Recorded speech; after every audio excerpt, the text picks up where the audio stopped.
The Jeff Meacham Network, multiverse of media. For over 15 years, the recognized symbol of excellence and the standard bearer in coverage of sports and entertainment.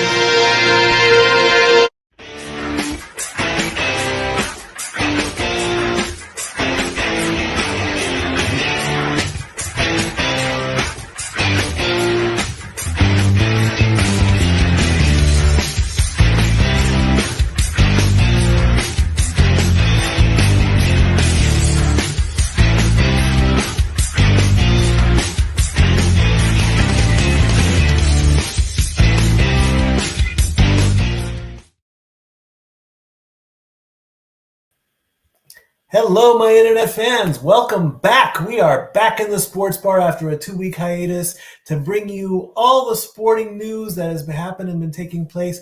First, sorry we weren't on the air, but hey, things happen. Illnesses, technical issues, the whole nine.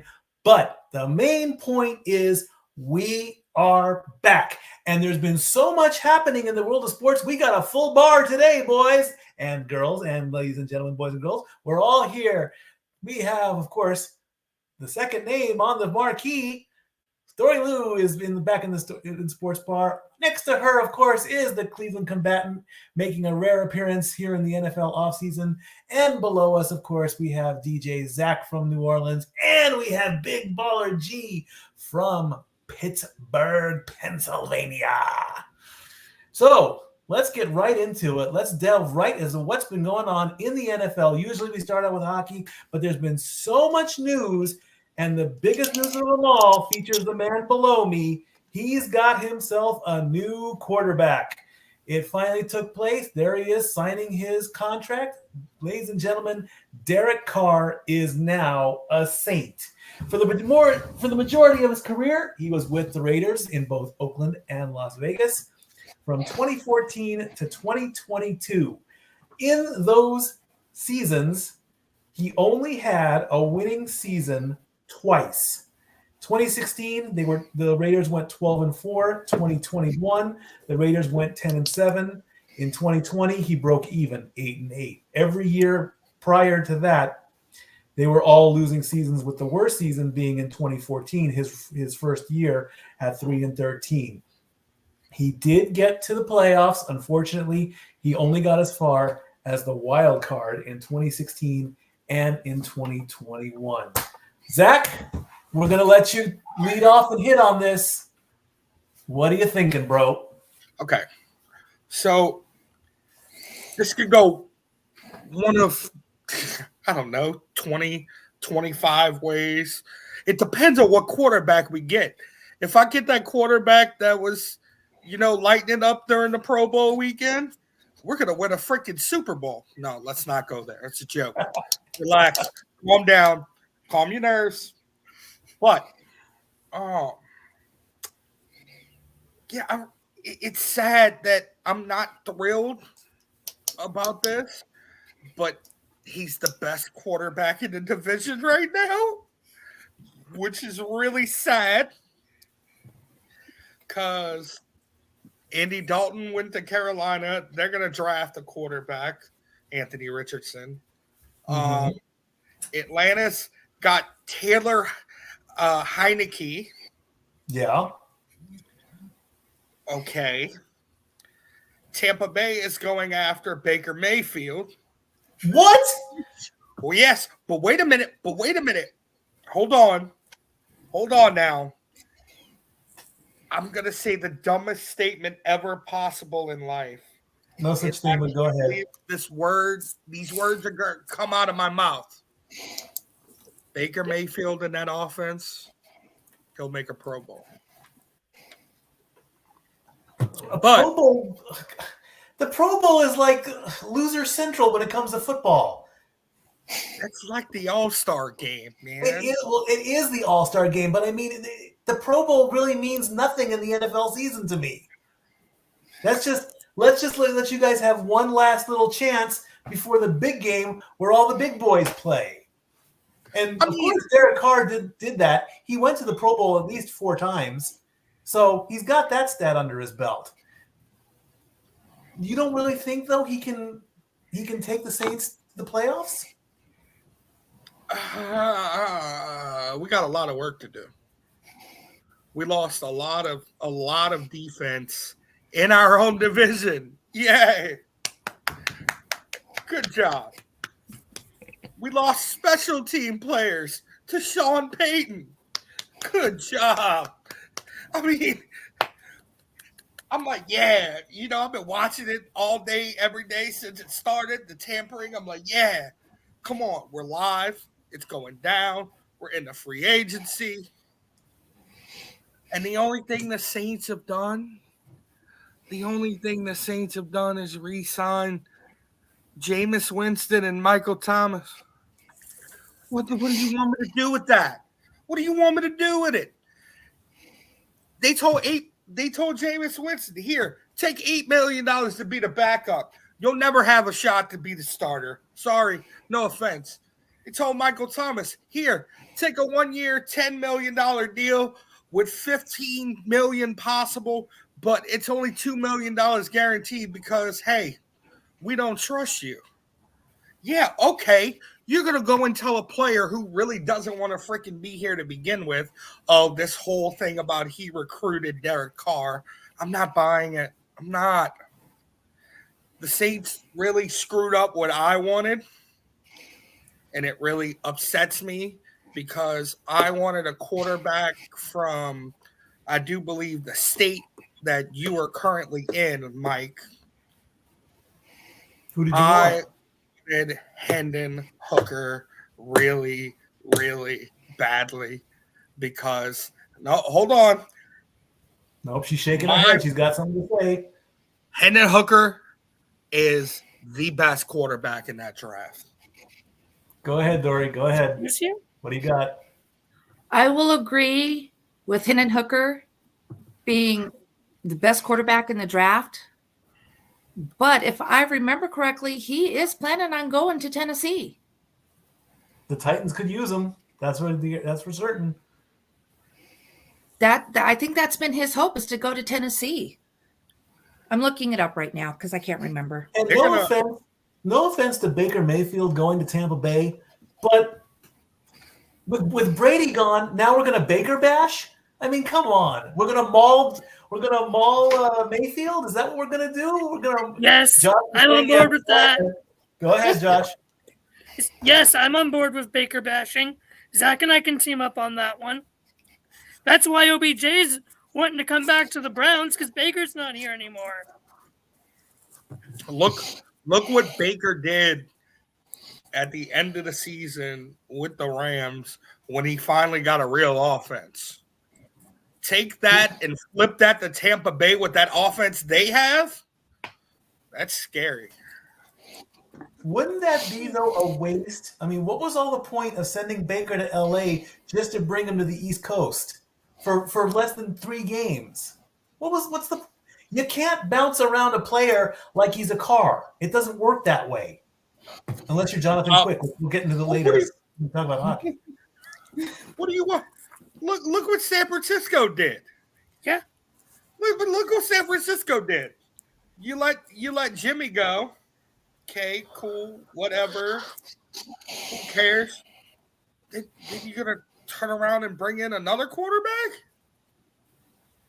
They bring in Sam Darnold. So now you got Sam Darnold, Trey Lance, and the quarterback whose team that really is Brock Purdy. Because if they don't make Brock Purdy the franchise quarterback, then they have the dumbest management alive. Agreed. I will agree to that. I mean, if it wasn't for Brock Purdy, then the playoff run would have been pointless. Good point. True, agreed, and I love you, DeBartolos. Baller, what do you got, man? You're staying kind of quiet down there. What do you got? I mean, we lost a couple people. We lost Cam Sutton to the Lions. We just lost Robert Spillane to the Raiders. We picked up a defensive tackle. No, let me see. Hold on. I was just looking. Larry Ogunjobi. Yeah, he resigned. DeMonte Casey resigned with us. Patrick Peterson. He's from the Jets. Nate Herbig. We signed. He is. What is he? Obviously a lineman. I think he's a guard. So I mean, we picked up some people. We lost. I mean, Cam Sutton was good, but I think we'll be okay still. Right. So we'll see. It'll be an interesting year. I'm glad. You know what? We got Kenny Pickett. We don't got to worry about losing a quarterback, gaining a quarterback. You know what? If we lose a quarterback, let it be Mason Rudolph. The guy can go play somewhere else. I don't care. And also, let me say a thank you to Josh for bringing up the other off-season news. You're keeping up on that, Josh, and that's very helpful. So thank you for that. Let's bring up the other graphic, if we could, producer Jeff. If there is a second. If not, I'll get it on my phone. Some other big off-season news in the trades. Well, while you're looking that up, Hendon Hooker is the 4 teams he's likely to be in contention for are Raiders, the Giants, the Colts, and the Titans. There were like a billion graphics in the chat room, Mikey. Which one are you talking about? I think it means ones you have loaded in the. I understand that, but there's 3 different ones because he told me to get the graphics that were talked about in the chat in the last little while. Are we talking about the other quarterback stuff? Are we talking about the Super Bowl odds one? What are we talking about? The quarterbacks. Okay, because there's a couple of them. There's those are the ones, yes. Okay, there's 2 different other ones of these. There's this one, and then there's this one. We'll go one at a time if we can. So can we bring back the first one, please? Yes. Okay. I'm just going to stay in here. That way I can help. So anyway, carry on. Yes. Raiders are closing in on a deal with quarterback Jimmy Garoppolo, sources say, after 6 seasons and a Super Bowl appearance. With the 49ers, Jimmy G is on his way to Vegas, the site of the Super Bowl, to reunite with Josh McDaniels. We also have former Cardinal Zach Allen reached an agreement on a 3-year, $45.75 million deal that includes $32.5 million guaranteed at signing with the Broncos. Allen gets to reunite with Vance Joseph. And the 49ers have reached an agreement with quarterback Sam Darnold, per a source. And the next slide reads, might as well get those out of the way too. LA is receiving a 3rd-round pick and Hunter Long. The deal is done. Rams quarterback Jalen Ramsey to the Dolphins, which includes him getting 2023 and 2024 fully guaranteed. Raiders are giving Jimmy G a 3-year, $67.5 million deal. These are just insane numbers for football players. We've discussed that many times, that these contracts are just insane.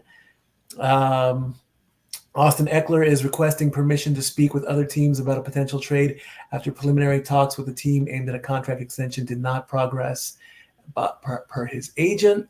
And the Bears are giving up their number 1 pick to Carolina for a number 9 pick, a number 61 pick, the first round pick in 2024, the second round pick in 2025, and wide receiver DJ Moore. So there are tons and tons of free agency news, trade deals. I feel bad for the people at ESPN because they're just popping out news after news after news after news. Of course, the other big news is we're on Rodgers' watch because the Jets are interested in him. Hold on, Zach. I'll let you up to bat on this one. No problem. Unfortunately, Rodgers wants to have a few added incentives or a few extra players along, a list of demands, if you will. Now, when it comes to business, I despise it. I have said this many times in many rants. I hate business. This sounds almost, and of course this is my opinion, it sounds like Rodgers is becoming the proverbial 5-year-old brat saying, I won't play unless I get what I want. Okay. I want this. I want that. Mommy, I want that toy. Daddy, I want that car. He's Aaron Rodgers, so what? Exactly. That's the point. If the Jets want Rodgers that badly, then Rodgers should be a little bit on the humble side. And let's face it, we've been bashing the Jets for 2 out of 3 years. We gave them a shot this year. And if this deal goes through and Rodgers does go to the Jets, I will give them another chance. And I'll go 3 for 4 with a I don't want to use the word powerhouse with Aaron Rodgers. I will say he's good. I will say he's great. I'm not saying he's the GOAT. We've had that conversation many times before. But this will God, Zach, this will give the Jets a stronger push this season. Go ahead, Zach. Aaron Rodgers' decision's coming tomorrow at noon on the Pat McAfee show. Yep. Yeah, we said that earlier before we went live that we've. That's gonna be beautiful. It is. Nobody would get the decision before AJ Hawk and Pat McAfee. I don't care what all these insiders, these reporters, whatever you want to call them, nobody will ever get the scoop on Aaron Rodgers before Pat McAfee and AJ Hawk. It's just not going to happen. And when, Mike, I gotta give you a little bit of hurt. Go ahead. Just a little bit. Go ahead. Aaron Rodgers goes to the Jets. They're winning the Super Bowl. Whoa! Excuse you? Prediction. They're winning the Super Bowl. No. The only thing they were missing was a quarterback. They have a major offense, and their defense is going to be another year experienced. Bold predictions. That is a bold prediction, Zach, and you're entitled to it. I got to take you down a notch on that one. I'll let Dori and Josh get in on this too. That is the ultimate goal. We know this. You want to win the Super Bowl. I will say this. I will say, and this will be my prediction. If the trade comes through, the Jets will improve. They will do better than what they did last season. They will, if they make it to the playoffs, I will say they'll probably go as far as, I'm going to say, divisional playoffs. That's what I'll say right there. Josh, go ahead. Well, yeah, Jets still aren't winning because Aaron, he's still a washed up old has been, much like Brett Favre was when he went to the Jets. But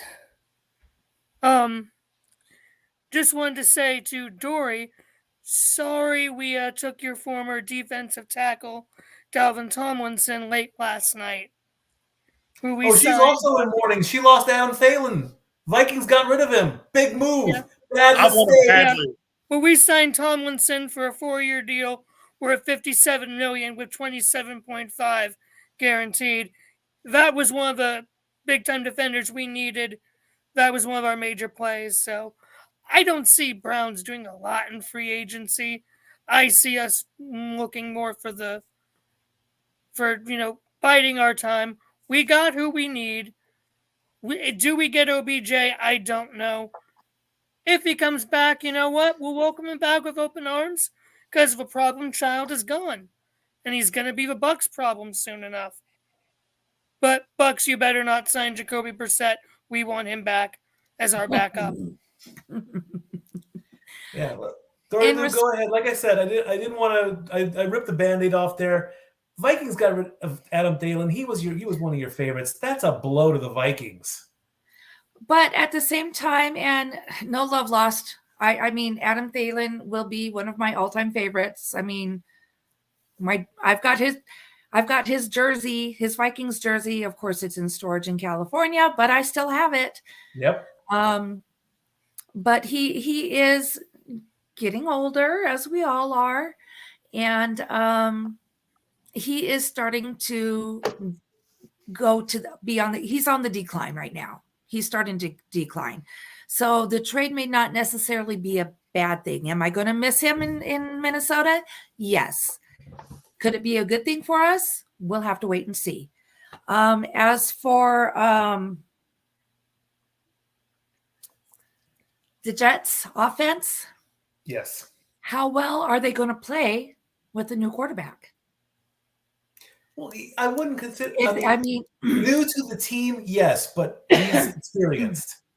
Yes, but he's experienced, but he's also experienced and used to playing with all these Packers. Right. Okay. It's going to be a whole different world going over to the Jets. And it's not just going to be him having to learn new plays. It's all the team, and they're all going to have to learn to work together. So they may have had a great defense or offense last year, but they're bringing in a new quarterback, which they desperately need. And again, Rodgers is also on the decline. How is this actually going to impact them? We'll have to wait and see what happens with preseason to maybe get a better judge of things. However, it's another we're going to have to wait and see how they mesh. Just because you're bringing in a new quarterback doesn't mean they're going to mesh. Understandable. And also, let's bring up a story I've got here for the Cowboys. It's not big news, Jeff, but they acquired Stephen Gilmore from the Colts. Yeah. The 5th round draft pick. Is that really going to make a difference? I mean, it's not super huge news. It's not like Dak Prescott's going to another team, and let's hope that never happens because. Yeah, right. So. Do you know anything for the Cowboys? I said this the other day. I forget which show it was, so forgive me. I've done about 45 shows. I feel like freaking Noah Foster this week. Noah. I don't think that's going to be a deal maker or a game changer. But I've been wrong before about the Cowboys, so we'll have to wait and see how things play out. I don't keep track of a lot of the offseason stuff just because I'm not actively involved in it most of the time. I do find it funny that all these things are happening and Cowboys make one minor announcement. Steelers ain't done dick as far as offseason. They never do, it seems like. Gee, we talked about this on Greg's show last week. It's kind of like they just wait and see. Like, and the fact if the Steelers do something, it's like, okay, well then the shit's going down. They're actually going to make a play. I mean, we did sign a couple people, so. Well, right, but we were talking about it. It was like, right. Unless it's like half the teams are active every day, and the other half of the teams just like, fuck it, wait till August. I don't care anymore. Like, whatever. Yeah. It's so silly to me. It's the off season. Let's take a break. Right? Yeah, exactly. We did find a cornerback from true. The Vikings, Patrick Peterson. That's true. You did do that. That's fair. Yeah. If I may say real quick, to defend the Cowboys right? For a second. Yes, wow. I'm saying this. The Cowboys are not a free agency style team. No, they never Free have agency been. has never been their thing. We give them crap each year for never doing anything in free agency. That's because their game has always been the draft. They are a draft-based building team. Yeah. So the That's how they Steelers, if you always think have about it. been. So while we are still going to give them crap anyways, Well. each year during free agency, that's not really their style. Their style is usually focusing on the draft. So, Jerry, let's look at- Jerry, you make a valid point, and I've never been quiet about the fact that we as I'm actually part of it. The Cowboys have thrown all that money and all the contract onto him and given him the franchise tag basically, even though I think he refused it if I remember right, and we haven't made it past when it was first round or at this point farther this last season. But yeah, I am a wait and see NFL fan, especially a Cowboys fan. But Josh, you're right. We tend to invest more in our system than we do the offseason shenanigans. So we'll see how things play out. I'm genuinely curious this year. I just Exactly. would like to know how many years this contract is for. 55 million, how many years? That I'd have to look up. I'm not sure off the top of my head. I'm looking that up real quick. Very good. Because if he's a few years in, then the wait and see defense works. If it's a few years in, then Pop's got a valid point right there. I mean, well, yeah. Well, I think Jerry has a valid point regardless. Because that like I said, they're throwing a lot of money his way, and it doesn't seem to be very, very productive as a return on the investment so far. Again, things can change in an offseason. Things can change in a matter of a play. Look at him last season. He was in how many plays before that injury that took him out half the year? Yeah, worst injury ever. Absolutely. Yeah, that was awful. Indeed. So with everything going on, like I said, that's what we always do on the sports bar. Wait and see. And when something, yes, Josh? Caleb McGarry is signing back with the Falcons on a 3-year deal worth $34.5 million. Well, there you go. From Ian Rappaport. Another insane contract, $34 million. I would hate to be a fly on the wall when executives bring in a football player who is not producing and they have to rub it in their face. We're paying you $55 million and you're not producing. I would hate that. Yeah. According to Jerry, he's it's a 4-year contract and he's going into the third year of it. So okay, so then there you go. I mean, he's got 2 years left on his contract. So there it is. So like I said, wait and see, and we'll see where everything lands. And of course, again, we're still on Rodgers' watch, but more than likely, if we'll see what he says on Pat McAfee's show. I'll compare that to the big hype a few years ago when LeBron James made a decision on where he wanted to play basketball. It's probably the same thing. They're probably going to ask him straight out, where are you going to play? Are you going to the Jets? And he'll give his answer at that point. Let's continue the football talk with what's going on in the XFL. We do have power rankings for the XFL. It's week 4. The Roughnecks and the Defenders are undefeated at 4-0. The Roughnecks have scored 122 points. The Defenders are at 106. The Battlehawks are at 3-1. The Sea Dragons and the Renegades are tied 2-2. The Sea Dragons have only scored 81 points, and the Renegades have scored 57 points. The Brahmas are 1-3. The Vipers and the Guardians are not doing very well. They are undefeated. They are 0-4. No. They're winless, not undefeated. They're winless. Excuse me. Yes, I did say undefeated. I apologize for that. So I don't have results from week 4. So I do apologize for that, but that is what is happening in the XFL. Let's ask the rest of the panel. Guys, are you keeping up on the XFL? What do you guys think is going on so far? I haven't been watching it. No? No, Nope. Well, number one, I really don't have a team. I maybe if it goes on to next year, maybe I can choose a team, but it's nothing against Dwayne and Danny for bringing back the XFL. I'm glad Hines Ward is the coach for the Houston Brahmas, I believe it is. I'm not too sure. Yep. And we Martavis Bryant, he was the Steelers. He's playing for one of the teams too. So, I mean, good for everybody who played in the NFL. That's in the XFL. But like I said, I'm usually working weekends, and it's like at 1 o'clock, 2 o'clock in the afternoon on Saturdays or whatever it is. Man, it's kind of rough to catch it. So, like I said, I don't have a team yet, so I'm going to give it a year to see if they keep on going. And then the funny thing is, after XFL is over, you have the USFL coming.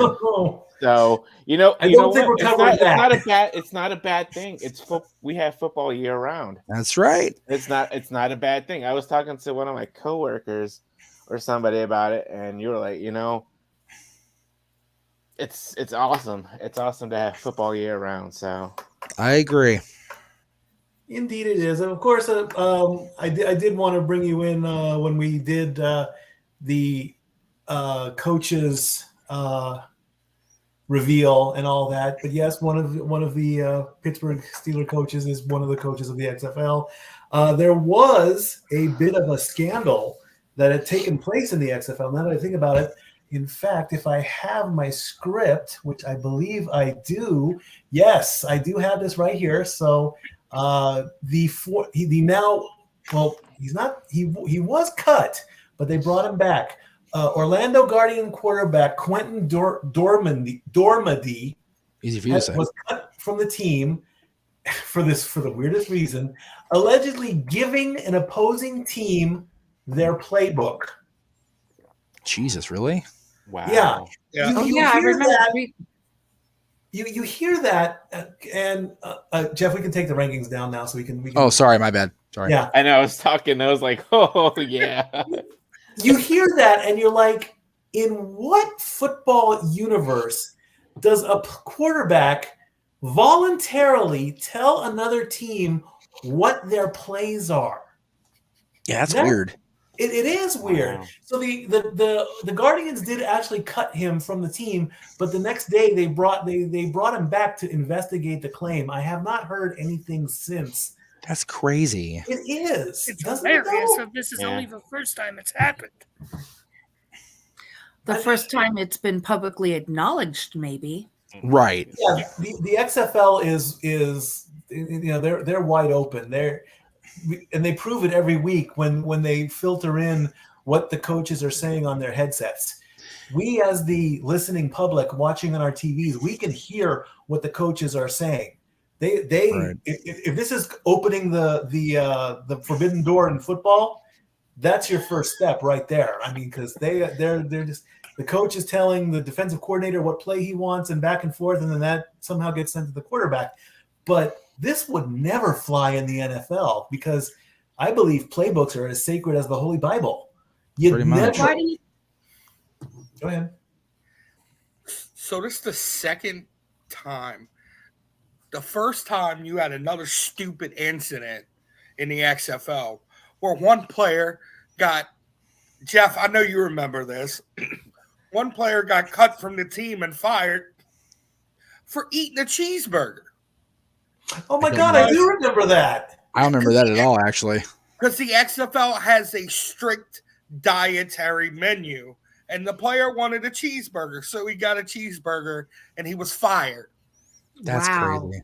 Like, it just seems like every time the XFL, USFL, whatever these other leagues come out with, you have all these stupid stories that, happen with these teams. Not to get, NFL has their own thing. You had Antonio Brown, you had Mansfield's quarterback, but we're not going to go there. Don't get me started on Antonio Brown. That stupid son of a monkey's uncle. Wow. All right then. Speak up, Baller G. So let me talk about Antonio Brown and Le'Veon Bell. Two entitled little spoiled rats. And Chase Claypool. Entitled spoiled little brats. They thought they were the best thing going around. The number one receiver. Yeah, the stats showed it and stuff like that. But then you go to another team like Antonio Brown. And he didn't do diddly squat after the Steelers. Le'Veon Bell, same thing. Mhm. Chase Claypool, same thing. Yep. Entitled, they get paid all this money to play football because they love the game, right? Apparently, they love the game of football. They love the game. Well, yeah, apparently, yeah. But as soon as they see that money come in, they're like, I think I'm playing for the money now instead of for the game. Yeah. Renegade And has I said that think many that's times. why a lot of people, I don't know how much the players get paid in the XFL and USFL, but I think those two leagues are more about the game. And if not, I think the NFL players need to go watch the Gridiron Gang. That's Dwayne right, Rock damn it. Johnson. That's right. That's go back, watch Remember the Titans. Watch those football, remember why you got in the game in the first place. And Remember who you are, Simba. Oh, sorry. Right. Yeah, that's my little Woke the rant. That's my mouse. rant. It's not, you brought up Antonio Brown. I was like, after that concussion against the Bengals, he's never been the same. So Yeah, whatever happened to playing for the love of the game? yeah, The quote, it's all about money now. It's all about money now. There's a movie called For Love of the Game, even, for crying out loud. Right. Yes, there is. Yes, there is. Indeed, there is. And also with the money situation, I believe that the XFL is paid significantly less, and they get bonuses for actually winning the games. That is a stipulation in the XFL, among other things, But and crazy rules, because let's face it, would the XFL rule work where a team doesn't kick the extra point and go for 3 points if they're 10 yards back in the NFL? No, it wouldn't. No. It's a great rule on the schoolyard. Like if you play flag football under XFL rules during phys ed class, that's fine and dandy. You go to the park, your house rules when it comes to football. But as far as the XFL rules in an NFL game, I don't think it'll never happen. No. Anyway, we've still got more sports to talk. Oh, yes, Dori Lou, go ahead. Well, I had a quick question. Go ahead. I know how, because I haven't been paying attention to, XFL, or what's the other one, USFL? Mm-hmm. Sorry again. I know how players get drafted into the NFL. Do they do something similar with those two leagues? Yes. They did do a special prior to week one. They actually did hold a draft. They had a big war room with all the teams together, and they would draft just like in the NFL. They would call somebody up. Somebody would run up with a card up to Danny and Dwayne, and they would make their announcement. So, yes, the XFL does do a draft just like the USFL would do. So then I'm wondering, not to put anybody down, especially these guys that are putting it all out there, hopefully for the love of the game. Are these guys that might not have been picked up by the NFL went to these other options? That is true. Yes. A lot of the players, especially when it came time to pick quarterbacks and stuff, a lot of them are right out of college. There are very few players from the NFL that go down to the XFL. One, of course, being the former Dallas Cowboy, Ben DiNucci. He was brought up as a former player in the NFL. So it's probably and there are some players that claim, and I looked up on their stats sheets and everything, they were signed with the teams. A few of them were, but they never got to play. They were either on practice squads or they were third, fourth strings. They were always on the backup squads or the practice squads. They never really got that, hey, you're in, get in there and play and actually have some NFL experience. So a lot of them just wanted to play and they just didn't get a chance to. But now they do in the XFL. Okay, G had a comment. Yeah, I was gonna say. I mean, I was gonna say exactly what Mikey said. So, okay, good on that. Well, Excellent. Thank you for the education for myself and any viewers who are not knowledgeable. Yeah, it's one of those when they first did the XFL back in 2001 when WWE was actively running the XFL, they would take a lot of the. It sounds worse than it is, but the NFL castaways or whatever. But yeah, with it becoming a quote unquote legitimate league, and I always say quote unquote because it actually is a legitimate thing now. It's just it still comes off as just another project for whoever. But they have a combination of drafts like coming out of college or even high school. Some of these kids, but they also do have still the proverbial NFL lesser thans or don't wants or even like some of the older guys. And a lot of the older guys, we got Hines coaching the Brahmas, which I still say Hines Ward, who is a friend of the Rock, by the way, coaching the Brahmas, which is the Rock's nickname. Yeah, just saying. Yes, Zach. Then we'll go on a break. What's up? So another thing that's interesting, not so much for the XFL, but the USFL. They got access to the NFL draft too. So players who are in the draft, if they want to play early summer ball, they can, but the teams have to grant them permission. Right. So for a player that's getting drafted, like say a quarterback in the 6th and 7th round or undrafted that wants to kind of like raise up their stock before the season starts to get on a practice squad or something, then they can do that. There you go. There it is. All right, we've got still plenty more sports to talk about. NHL, NASCAR, a little bit of baseball talk, and of course, WWE. Let's take a break and we'll be right back.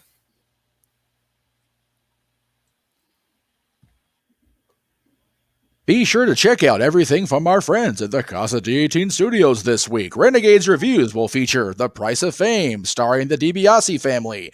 Avengers of Justice, unfortunately starring Shawn Michaels as Master Yoga. Yes, Yoga, not Yoda.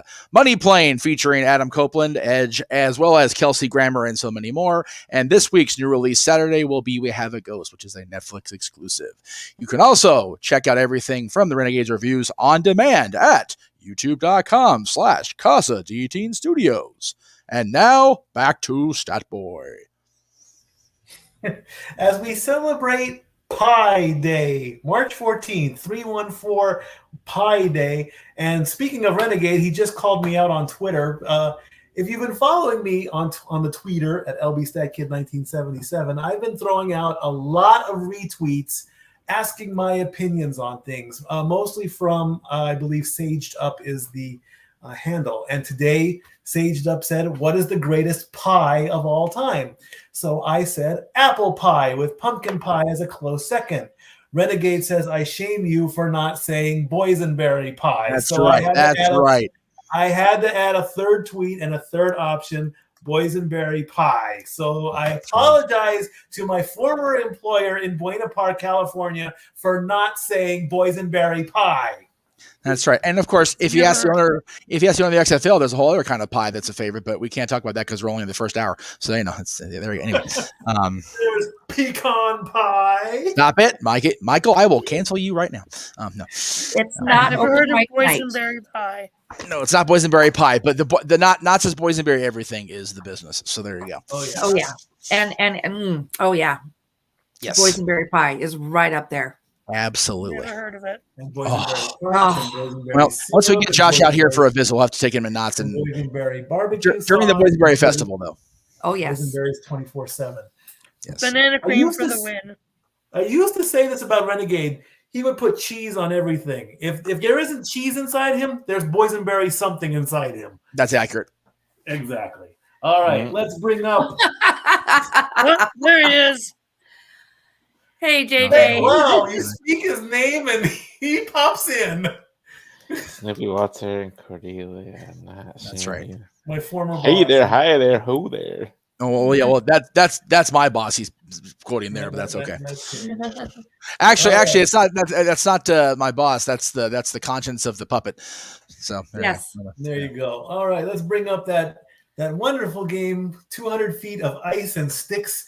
and occasional fights break out, let's bring up the NHL Power Rankings. As you can see, next to the number 1 team, the Boston Bruins, they have a little playoff mark. They have punched their ticket at 105 points. They are in. They are the fastest team to 50 wins in a season. They did that just a couple of days ago. Boston, congratulations, trying to get Lord Stanley's Cup. Go Linus Ullmark. Go Linus Ullmark. Yes, that is Dori's fantasy goalie. The Hurricanes and the Devils are both tied at 94 points. The Devils have a 18-goal lead over the Hurricanes. They're getting close to securing a spot as well. The Maple Leafs and the Knights, who just recently acquired now former LA goaltender Jonathan Quick. And Jeff, I will let you discuss that if you wish. They are tied at 80. Nope. Okay. I'm good. You're good. Okay. They are tied at 88 points. The Maple Leafs have a 9-goal lead over the Knights. The Stars are at 87 points. They are in 6th place. The Kings are at 85 points. They are in 7th. The Lightning, the Rangers, and the Wild are all tied at 84. Go ahead, Dori, say it. Go Wild! There you go. The Lightning have the goal lead at 233 goals. The Rangers are at 217, and the Wild are at 195. The Kraken, who are still doing well, they are still in the left side of that column. They are at 81 points. They are still battling with the Knights and the Kings for that playoff spot in the West. The Avalanche and the Oilers are tied at 80. The Edmonton Oilers have a 44-goal lead over the Avalanche, 258 to 214. The Jets are at 79 points. They are battling with the Penguins for their wild card spot. And those two teams, along with the Islanders that I'll get to, those are the teams that are in the wild card spots. They control the teams that could be eliminated. I'll get more on that in just a bit. But the Jets are at 79 points. The Penguins are at 78 points. And the Islanders are at 76 points. Smashville, Nashville, the Panthers and the Flames are all tied at 73 points. The Panthers have the goal lead at 226. The Flames are at 206. And Predators are at 186.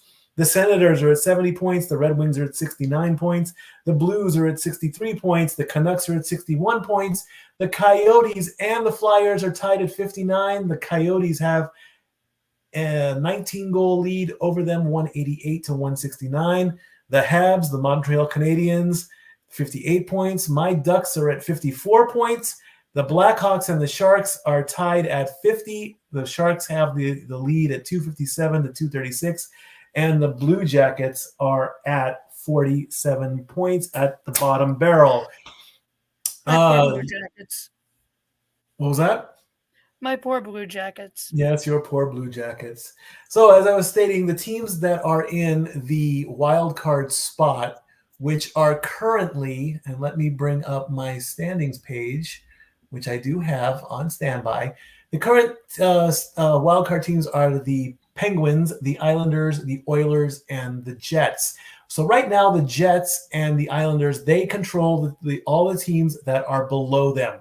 Every time they win, a team below them gets one step closer to elimination.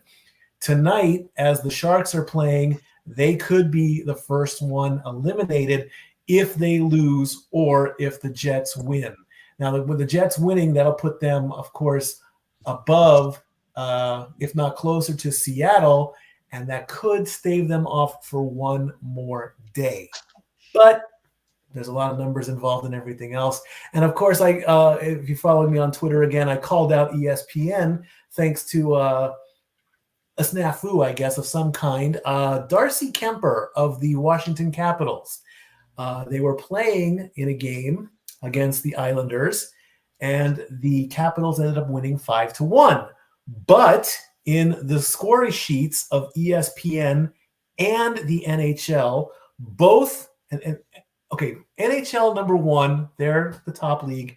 ESPN secondary league, secondary company who are reporting.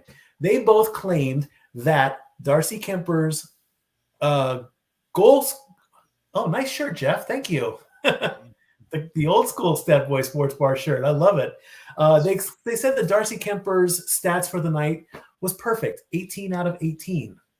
So my question was, how did Darcy Kemper stop all 18 shots, yet the Islanders scored the first goal of the game? Jeff, you're more hockey than I am. Do you think you can, based off of what I said, can you give anything? Okay. Well, I thought you were asking me what really happened. I didn't see what happened. So my guess would be there was some sort of ricochet thing off the not the post, off like the boards or something of that nature. Would be just a random what the hell moment would be my guess. Very interesting. It was just a weird thing. It did affect our fantasy hockey a little bit. A little bit? Yeah, it did a little. Okay, it did a lot. There was a great conversation in our chat room about it. In the fantasy leagues, I consider a shutout to be the goalie has to play the whole game from beginning to end. And of course, they have to stop all the shots. There were a couple times where a goalie had to get off the ice for a shift due to a blown skate. That happened to Tristan Jarry of the Penguins back in January. He blew his skate out. He was off the ice for a shift. The relief goalie came in. The score was still no goals for the other team, but I couldn't call it a shutout because he didn't play the whole game. I had to be fair about it. That was the biggest point. I wanted to be fair about it. Okay, so what you're saying is Kemper didn't start the game. Kemper did start the game. It just didn't make any sense that a goal was scored, but he still blocked all the shots. That was my biggest problem. It's like, then what was the reason for how was the goal scored? Give me the scenario. I believe you're right. I think it ricocheted off one of the Capitals. Okay. And I guess it wasn't counted as a shot. Because it's not a shot. If that is not a shot on goal. If it ricochets off a defending player and it goes in, and an active member of the offensive roster does not shoot the puck into the goal or at the goaltender, it is not a shot on goal. So the stat is correct. I didn't catch the chat, so forgive me. But if the NHL and ESPN as a result recorded him a perfect 18 for 18, they are 100% right, and that should be a shutout for him as far as the shots on goal. The game itself result was not a 0, but he did register a shutout as blocking all 18 shots. That is 100% correct on their end, both ends, NHL and ESPN. Well, I thank you for that, and I might put that in the chat there. Thank you. That's very helpful. I do appreciate that. Yeah. If you got people claiming that the NHL and ESPN were right and you were docking the point, or however you oppose the NHL and ESPN scoring, you are the incorrect party, sir. You learn something new every day. Yes, you do. I totally agree with that, Jeff. This is why I'm not in fantasy hockey. It's too much of this shit to just have to decipher later. Well, you win, you lose, you lose. Steak is steak, cheese is cheese, right, Mikey? Anyway. Let's not get into that discussion. That if you know and I will say this on my show as well too, along with in the multiverse of media here. We've been doing, or you and Renegade has been bringing up the old school throwback stuff. Yes. So if you want to see the very first episode of Stat Boy Rants, go on to our channels. Go on to across. Yeah, I know, botch. Yeah, I know, I screwed up big time. Okay, fine. I'm very proud about this because I saw that and I'm sitting there and I'm like, I should be doing Stat Boy Reacts. Oh yeah. I was watching this. I'm like, oh my. One, the hideous porn stash is there. If you want to see me with a hideous porn stash, watch this video. The caterpillars are crawling. Oh, absolutely. And I'm wearing my old school Anaheim baseball jersey, which I miss greatly. I loved that baseball jersey. I miss it so much. And so, yes, check out Throwback Thursdays on our multiverse of media. You'll laugh, and then because I think I said something. I don't remember exactly what I said. I think I said I wanted to take pills on that one. And you were in the background during that first episode too. But wow, it shocked We the were hell all out in the of me. background for all of them back then because we taped in the same area. It was bananas. Yeah, it was. Yeah, It really was the Wild West when we were doing those old shows. My God. it shocked the hell out of me, but I loved it. The opening slideshow of multiple pictures of me like being choked out at Santino Brothers and Yes. and it was I said it. It was fucking amazing. I dropped an F-bomb before episode 3 goes up on Thursday. Even better, Thursdays on our channels. Watch this stuff. Throwback Thursdays every Thursday on the Casa D-18 Studios channel. You can, and that's only on the Casa, not across the multiverse, by the way. So once again, you fucked up. Yeah. I screwed up. It is a Casa exclusive, and that is right now he's on episode 3 of the chronologies, if you will. Talk wrestling. And like I said, I don't watch my old stuff. I purposely don't unless I have to for editing purposes. I haven't watched episode 2 of Talk Wrestling since we recorded it out here in the yard, whatever it was. How old is this one? Almost 15 years ago. So I'm sorry, not episode 2 was out in the yard, but he wasn't born yet. I take that back. When I think about the shot in the yard, I always remember the one we did after Mania when he was already here. So that's right. Where my brain gets screwed up. But yeah, episode 2 was taped out here in the backyard after taping the first episode at Aaron's place. Yeah, my takes are, like I said, I think my being a dick goes down quite a bit as the show progresses. But that first episode, I was an asshole. This one, last week's not quite as bad. I haven't watched episode 3 since it aired, so it'll be fun for me to watch that back too. God help me. I loved it all. I'm very proud of all of us and all the work that was put in back all those years ago and all the work now. I can't be any more proud of all the work that was done. I'm amazed we all survived to tell the tales and that we're still going strong and that the Casa is still damn near at the watch hours we need. JJ, what's the number count today, brother? As you're in the chat, let us know. We'll promote it here and on Talk Anything later. I think we're getting close. I think. Oh well, we were over 3,800 over the weekend, so there you go, even better. All right, so that's all the NHL news that I have. Again, thank you for clarifying that. I'll see if I can clip that and maybe put it into the Fantasy Hockey League. Sounds good to me. Let's bring up NASCAR stats. We had 2 races come up, Las Vegas and Phoenix, and we have our first back-to-back. JJ is literally 92 watch hours away. This is doable by the weekend, folks. Like, really. There you seriously. Seriously, just everybody in this room, if we put on the Casa on a loop, like a playlist for, 8 days. times. Yeah, roughly. Yeah, the rest of this week and into early next week, JJ's stated goal of WrestleMania is definitely doable. His thought process of having it done by the time Sacrifice Watch Along goes live next Friday is also doable. So if you tell a friend, they tell a friend, they tell a friend, we will get that number to 4,000. We can have a true, we can sing a party wrestling theme song on karaoke night next week. Oops, that's a spoiler for later previews. All right, let's bring up the NASCAR. Oh yeah, NASCAR. Yeah. NASCAR current standings. We had 2 races, Las Vegas and Phoenix, both won by number 24, William Bryan. First back-to-back. Byron. Ooh. Dori's not happy about that. We'll get her thoughts on that in just a second. These are the current standings right now. Alex Bowman is in the top spot, followed by Kevin Harvick and Ross Chastain. William Byron is 4th. Kyle Larson is 5th.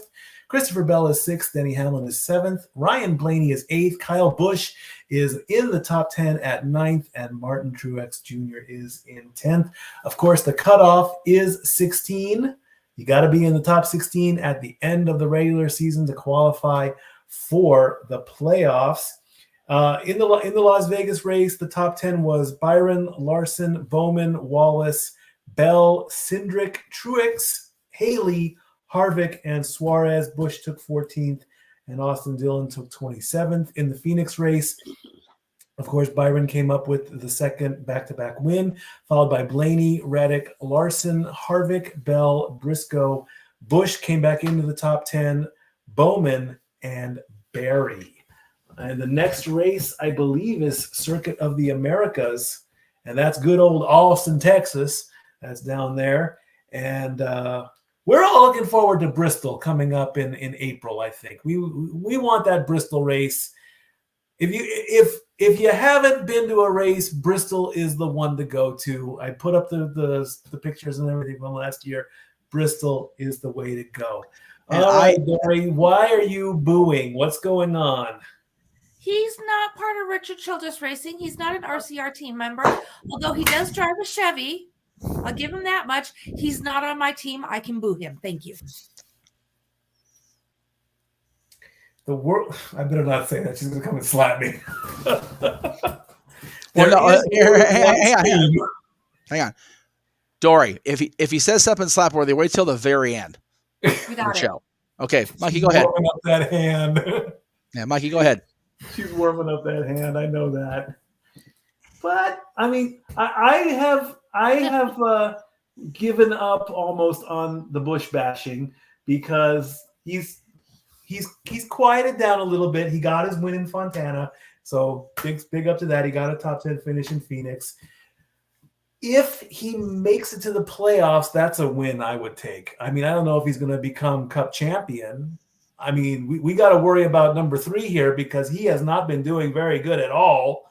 To be fair, JJ in the chat, Long Beach isn't a NASCAR race. Long Beach that's Indy cars. Right. Indy cars are faster than NASCARs. That's true. Yes. Yeah. If you've never been to well, that's called Champ Car now, whatever the hell they're called this week. If you've never been to a Champ Car race, definitely Long Beach is the best street course by far. But if you've never actually been to a race, period, if we're being brutally honest with all of our damn selves, Indianapolis is the way to go.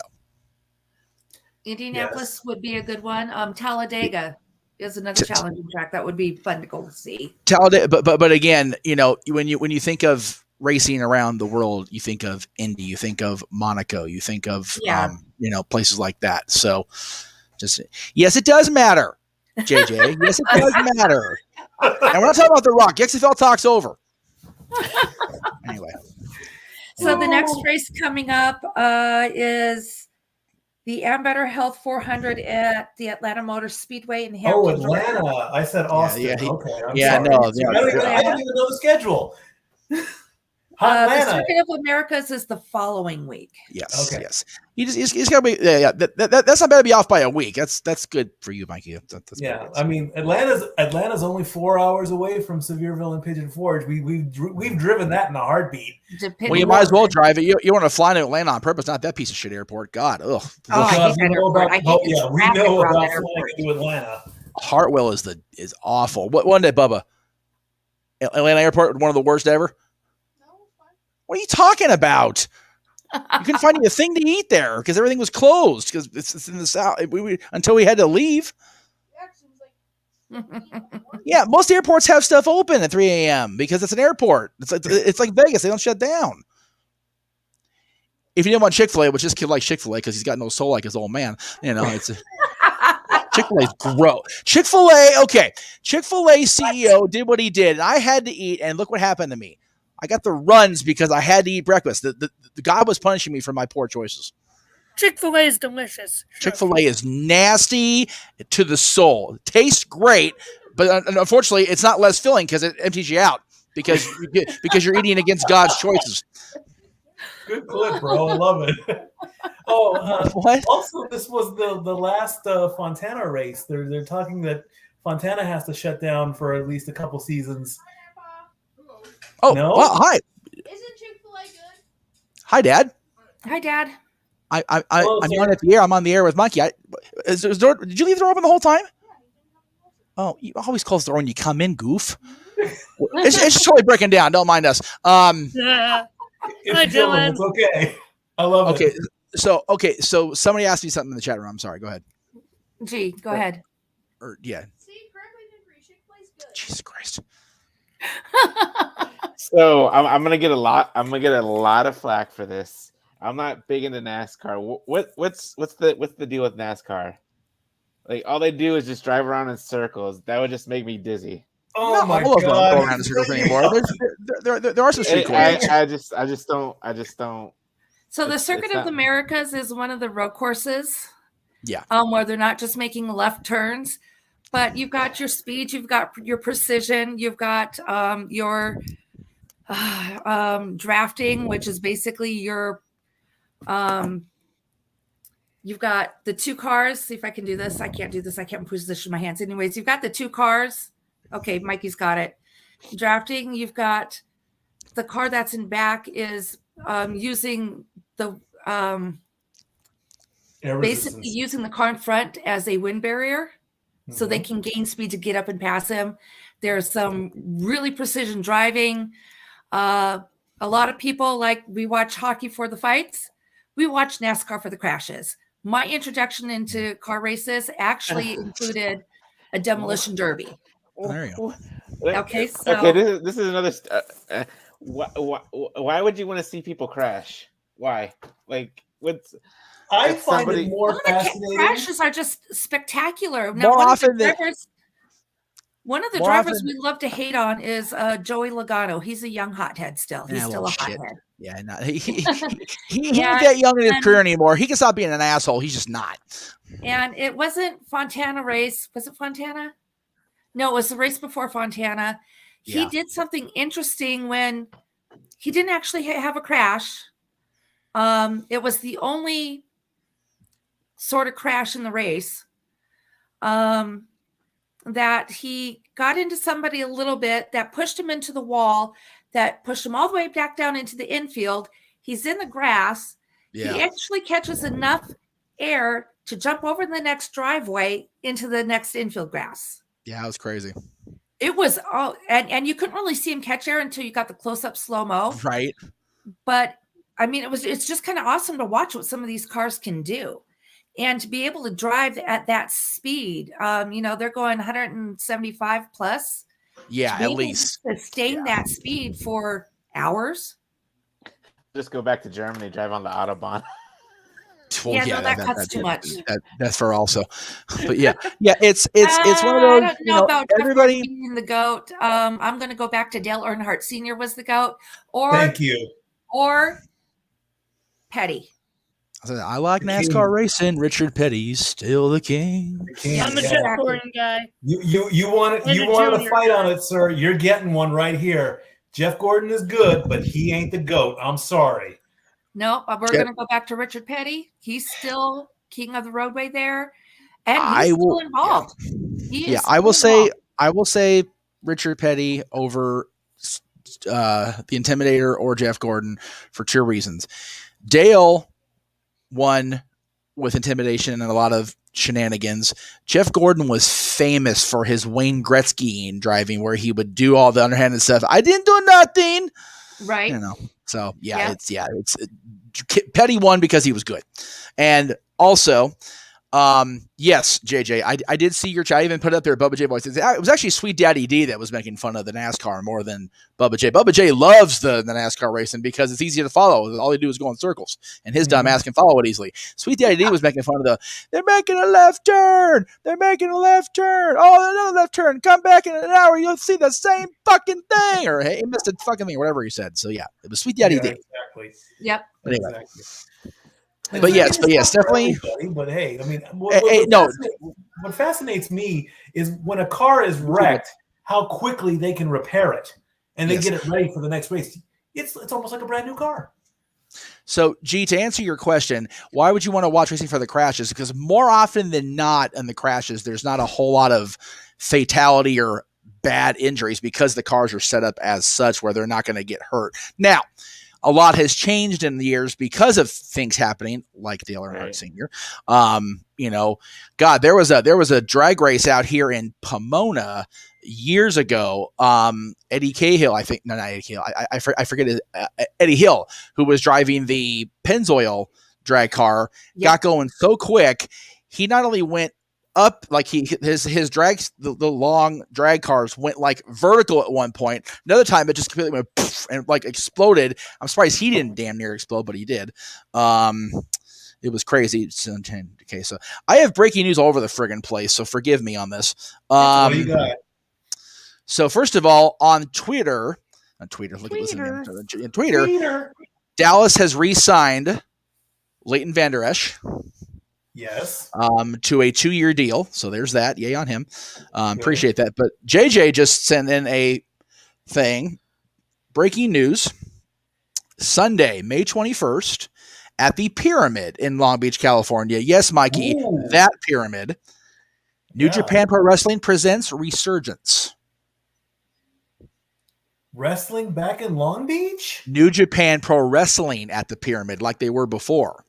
Kick ass. So there you go. So I guess that'll be for a plane ticket, huh? That'll be something for me to have to look long-term project and save after WrestleMania week's over. Because if I survive WrestleMania week, then we start going to the next thing. Right. But anyway, so the NASCAR racing period is not for everybody, but it really depends. NASCAR is mostly a left turn only scenario. It is, and it's not for everybody, but there's street racing across the board, particularly in the Champ Car series. But Formula One also does street racing.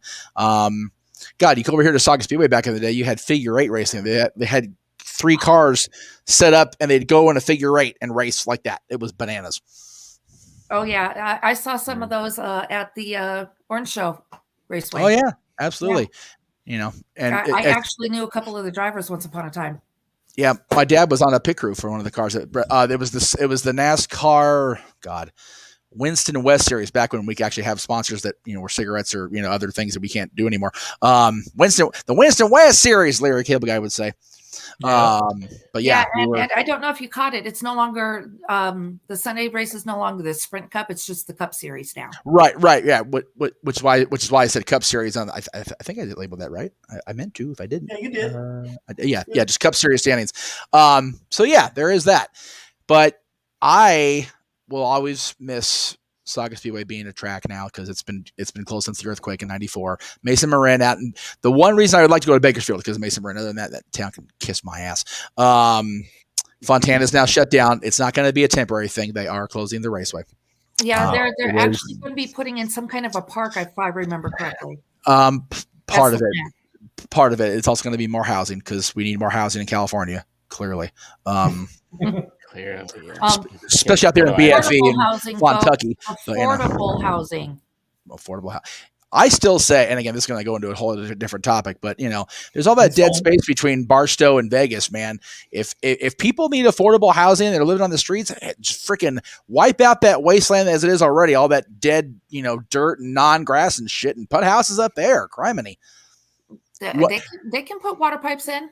You want to give the folks something to do that don't have jobs and need a place to house? Give them the opportunity to build those houses. Give them the opportunities to work in those areas. I don't know. I'm just Jeff Meacham for alderman. Jeff Meacham for Congress. Jeff Meacham senator. Jeff Meacham for eviscerating Mikey. Just give me that shit. Dori, you have your reason to smack Mikey now.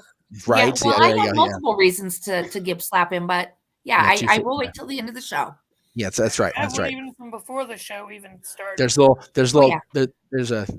a running tab. It's Step Boy Sport. There's a running tab on Mikey Smacks. Yeah, he's got to pay up his debt here soon. Yeah, pay your bill, brother. I think we can manage it with just one good smack. There you go. Oh my God.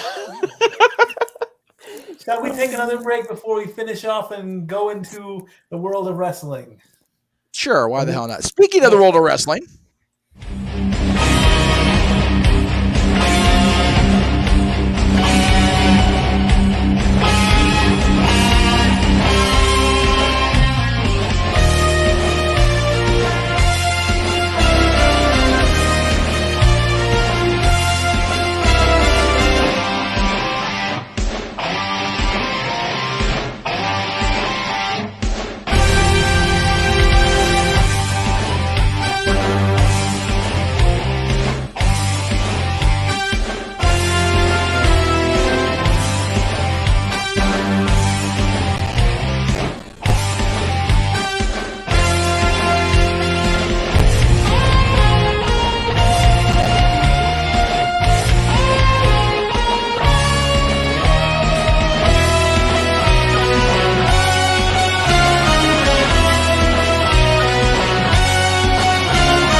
make sure you keep an eye out during WrestleMania week.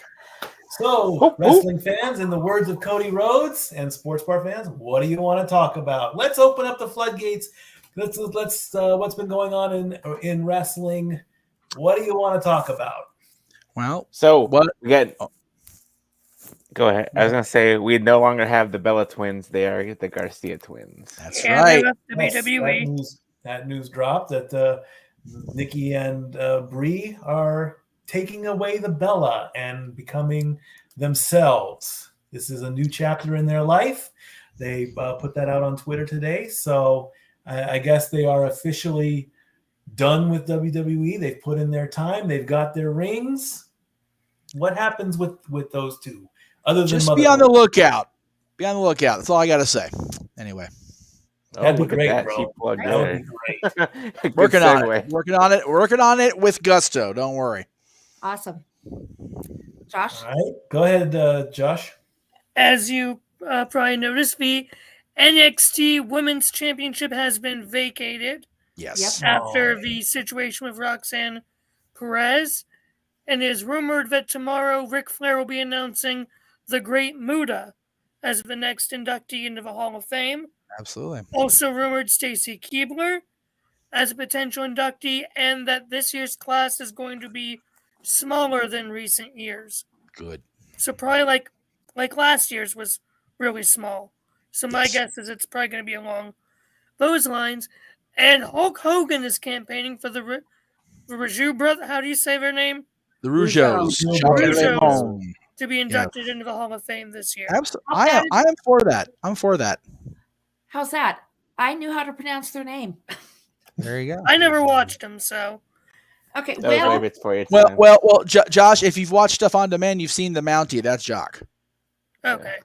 Yeah. I've never seen a Mountie, so Well, of course, the news broke last week, and we got our first inductee as Rey Mysterio. And I did want to say this on open mic night. I know it was discussed, and I did not go on the show, but here I do have a small problem with this. Here's the thing. I love Rey. We know this. It's well deserved. Let's put that on the back burner there for a second. Here's the problem, and I know what happened on Raw as well.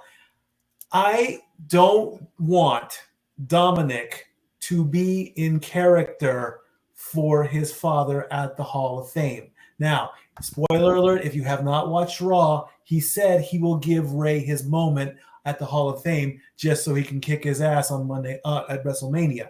Mhm. Here's the thing. This moment, in fact, the Hall of Fame in general, I believe, is the one night where kayfabe, characters, storylines out the window. You are rewarding the person for the character.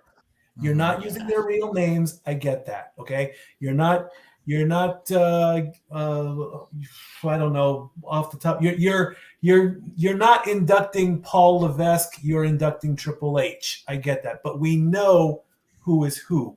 Okay. We get that. Who? Sorry. Exactly. So my first initial thought is, Rey is going to be there with his wife. He's going to be there with his daughter. He's going to be with his family, and his family includes Dominic. Accurate. But we all know Dominic is this annoyed, angry, wannabe prison bitch because he's in there for one day. Okay, oh my God, one day just turns him into that. I want Dominic the son. I want Dominic the person. I do not want Dominic I want to fight my father at WrestleMania. That's the only problem I have with this entire scenario. Okay. here's the simple solution. Just make sure Dom's not out there in the crowd when Ray's out there. You can't. He's a talent. He's a talent. He can. No, Was you're Taker not ever gonna sitting banish out there him. during? Was Taker ever sitting out there during Hall of Fame? Was Kane? Kane was, yeah. Of course, Kane. Really? Kane actually never said which Hall of Fame did you watch? Okay. Yeah, Kane and Taker were never there in person. Other than when Kane was presenting somebody, when was Kane ever out there in the crowd? Just out there in the crowd. Yeah. I don't remember the year, but I'm pretty certain I saw him out No, there. he was Find me the never there. footage. Find me the footage for next week's show. Seriously, So, Yeah. Dead serious. Really, the simple solution is just don't have Dominic out there. See, Pretty much, you gotta keep it both going. I disagree with having him not do anything until the night before. Raymond, what is so funny, G? JJ's comment just now. Oh, okay. I'm trying to boost the show, and I'm getting giggles here. I mean, yeah, okay. Now, I don't think anybody's trying to do that. No. However, I will say, JJ, I forget, JJ, if it was you that actually said this on Saturday, I apologize. I don't remember who threw it out there. Have Ray do the induction. Right. Have Dominic not be out in the crowd. 100% agree with that. Have him backstage. Mm-hmm. Completely backstage. Sign off. Digital exclusive. The next morning, or even later that night, Dominic attacks Ray. That's when JJ. Ray finally says, you know what? Enough. That was JJ. And it was JJ. So thank you, JJ, for that contribution to Statboy Sports Bar today. Besides hosting the show, which we appreciate that on the channel too. Ray should stand steadfast and not agree to, again, there you go. Boom. There it is right there. Yeah. Not agree to the match until he's forced to. I don't think I agree with that, honestly. Why? I think you need to make the match official before then. Why? You gotta... Why? Just attacking with the Hall of Fame, that's gonna... I felt cheap with what they did with Cena and Taker not announcing the match till the match started. I think with this, even though you know where it's going, you want to really get the match advertised, I think. Okay. All right. And I'm gonna back Josh on this. That might even taint the Hall of Fame if you're gonna have an attack at the Hall of Fame. Oh my God. Here we go.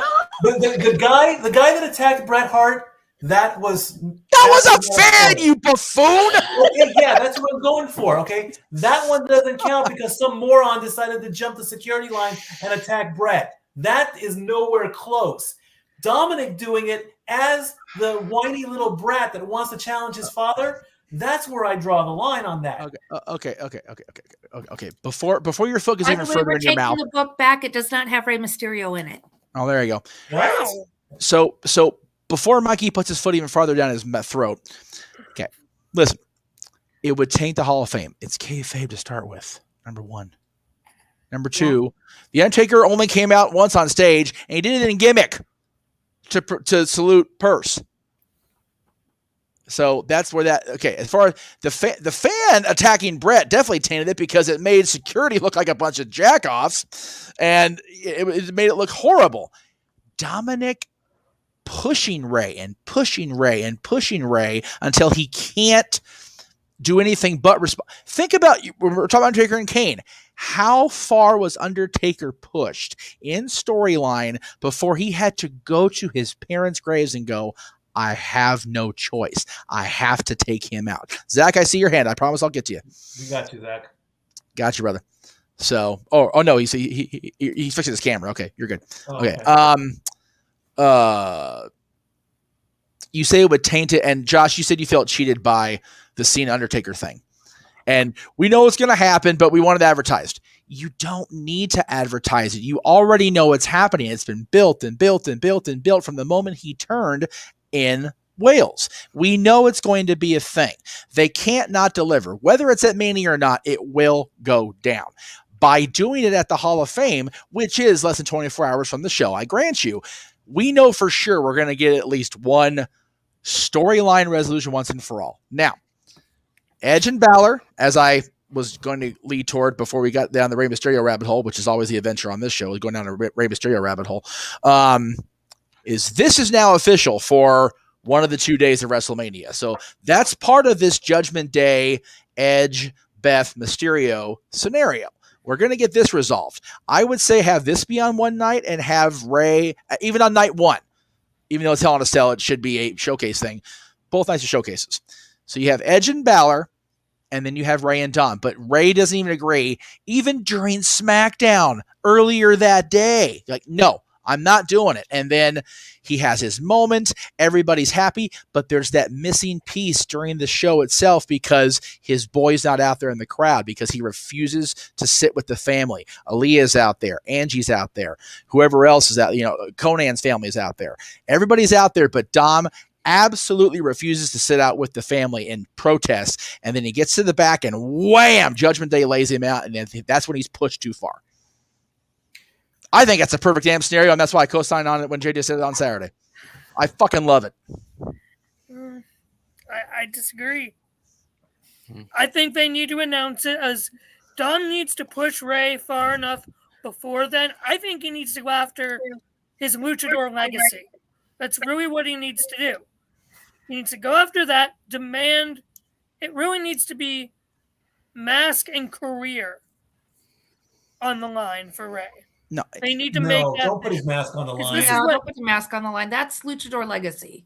That's what it's going to amount to. That's been the plan. Ray wants to retire against Dom, losing the mask to Dom, and that's what should happen.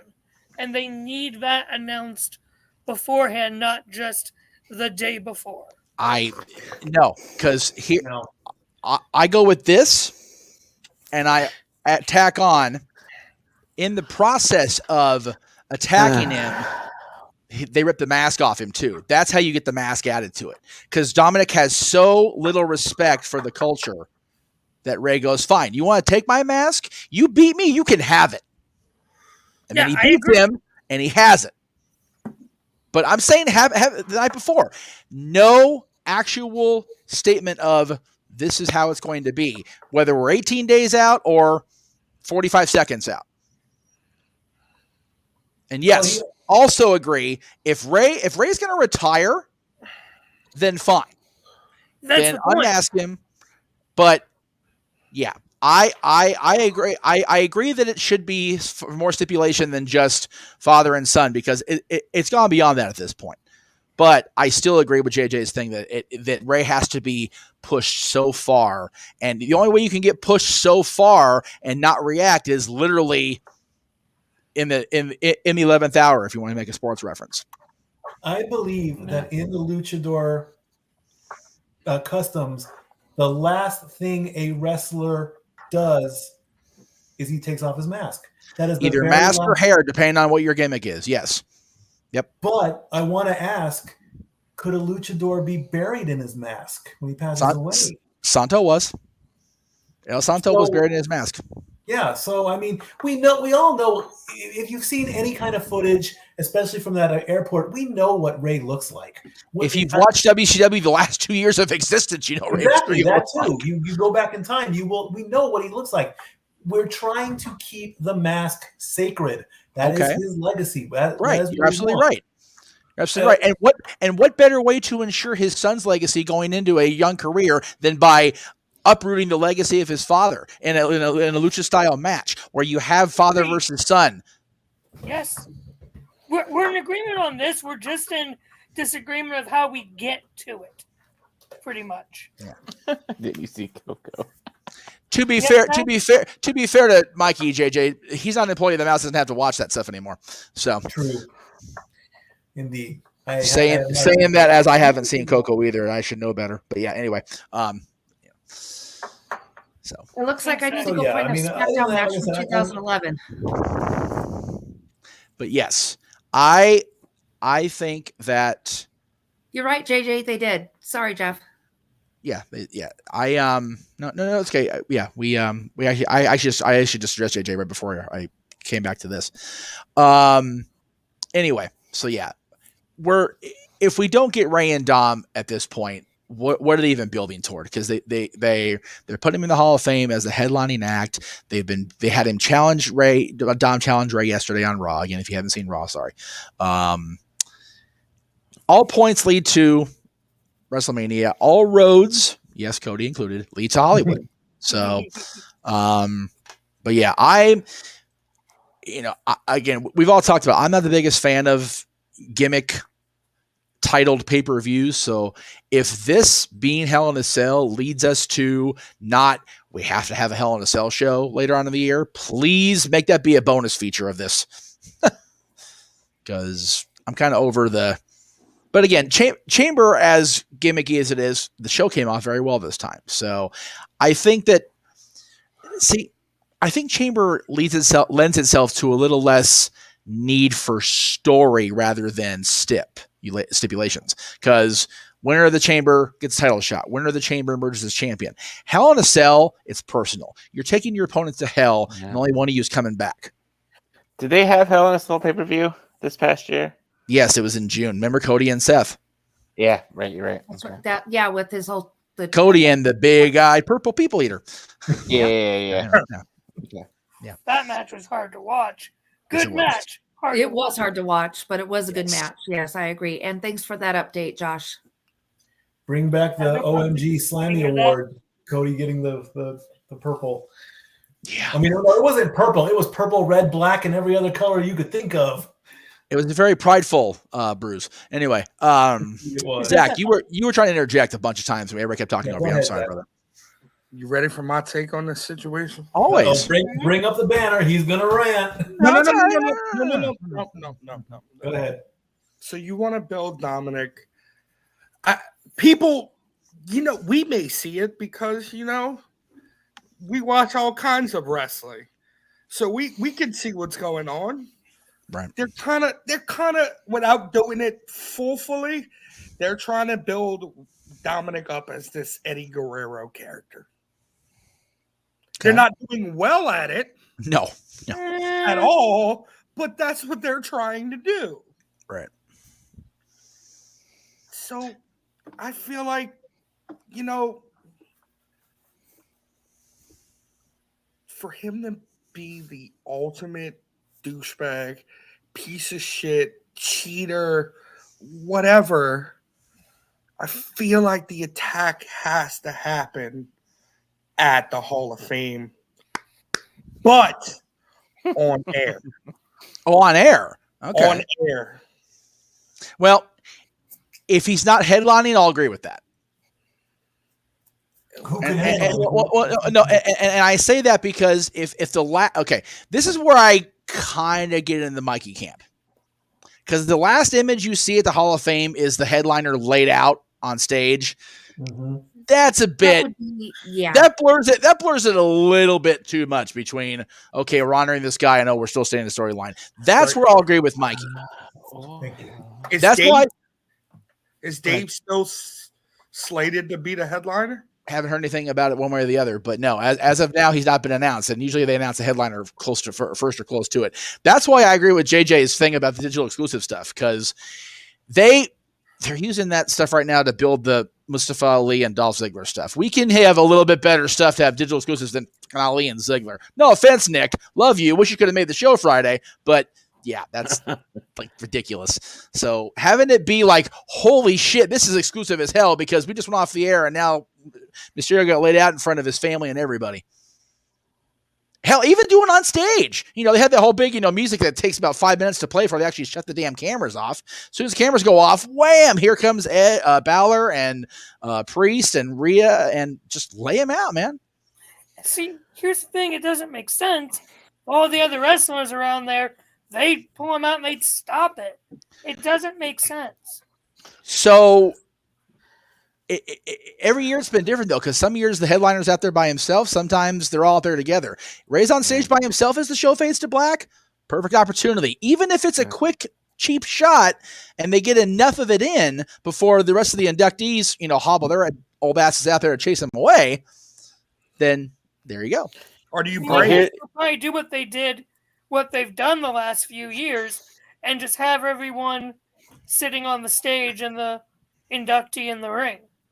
Well, I mean, yeah, that if they, and again, they're having it at after SmackDown here in LA, so it'll be at the Crypt. So you figure there'll be the ring set up. They'll just take down the one side like they did for the other Hall of Fame last year. Change it to like gold or whatever. Right. So, but figure the way Staples is, I'm saying Staples. I don't give a shit. The way Staples is laid out is the SmackDown stage will be basically against our side of the arena for hockey purposes.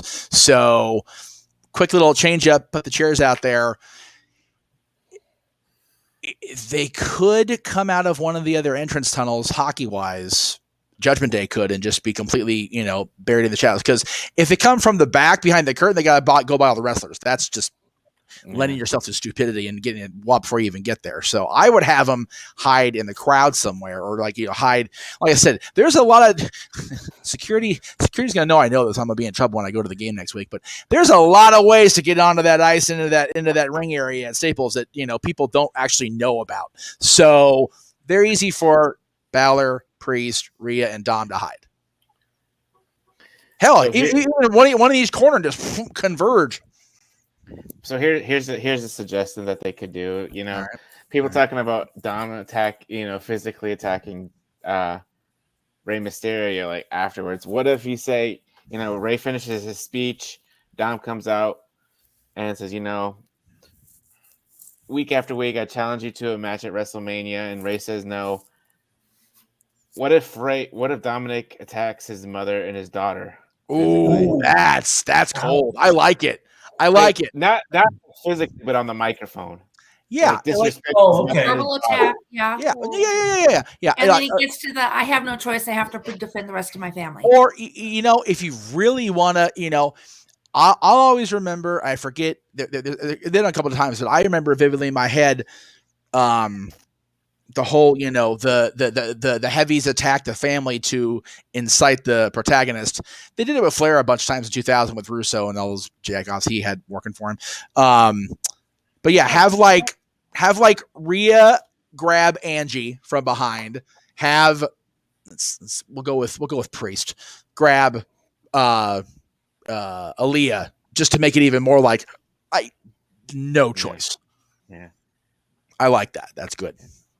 That's a good one there. Either way, it's a way to keep the Hall of Fame sacred enough, but we're all not stupid. It's still a kayfabe decision by one, maybe two people who goes in the Hall of Fame. It's not like a vote. Yeah. So, have a little fun with the Hall of Fame while you're at it, instead of just have it be all and teary-eyed.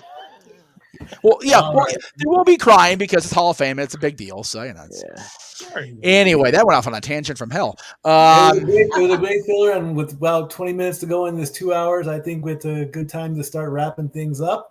So let's go ahead and do our Stat Boy shout out and Dori Lou's positivity, weekly positivity, Weekly delight. Thank you, Weekly Delight. As you can see by the shirt that I'm wearing, this is the World Series of Poker Regional Championship shirt that I participated in. So they get the shout out this week.